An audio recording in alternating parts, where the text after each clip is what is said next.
យន្តហោះស៊ូ30គឺជាយន្តហោះចម្បាំងពហុបំណងកម្រិតធ្ងន់និងមានសមត្ថភាពខ្ពស់បំផុតមួយរបស់រុស្ស៊ីដែលត្រូវបានប្រើប្រាស់យ៉ាងទូលំទូលាយនៅលើពិភពលោករួមទាំងក្នុងតំបន់អាស៊ីអាគ្នេយ៍យើងផងដែរ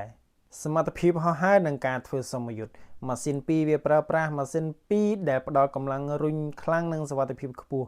Thrust Vectoring model ទំនើបដូចជា Su-30 SM ឬ Su-30 MKI បំពាក់ដោយបច្ចេកវិទ្យាបង្វិលក្បាលម៉ាស៊ីនដែលធ្វើឲ្យវាអាចបត់បែននៅលើអាកាសក្នុងកាយវិការដែលយន្តហោះផ្សេងមិនអាចធ្វើបានដូចជាក្បាច់ Cobra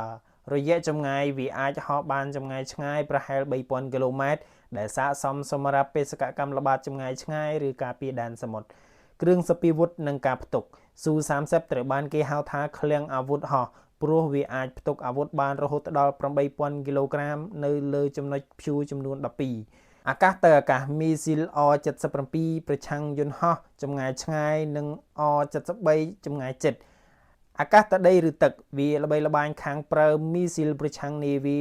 និងមីស៊ីលក្រោះដូចជា Prasmos របស់ឥណ្ឌាទូនាទីក្នុងសមរភូមិពីសុំកៅអី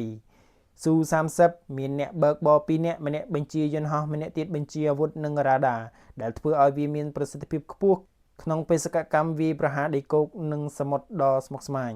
រ៉ាដាបំពាក់រ៉ាដាដែលអាចស្កេនគោលដៅបានចម្ងាយឆ្ងាយនិងអាចបញ្ជាការវាយប្រហារបានយ៉ាងសុក្រឹតការប្រើប្រាស់នៅក្នុងតំបន់ Su-30 គឺជាយន្តហោះដែលពេញនិយមខ្លាំងនៅក្នុងតំបន់អាស៊ី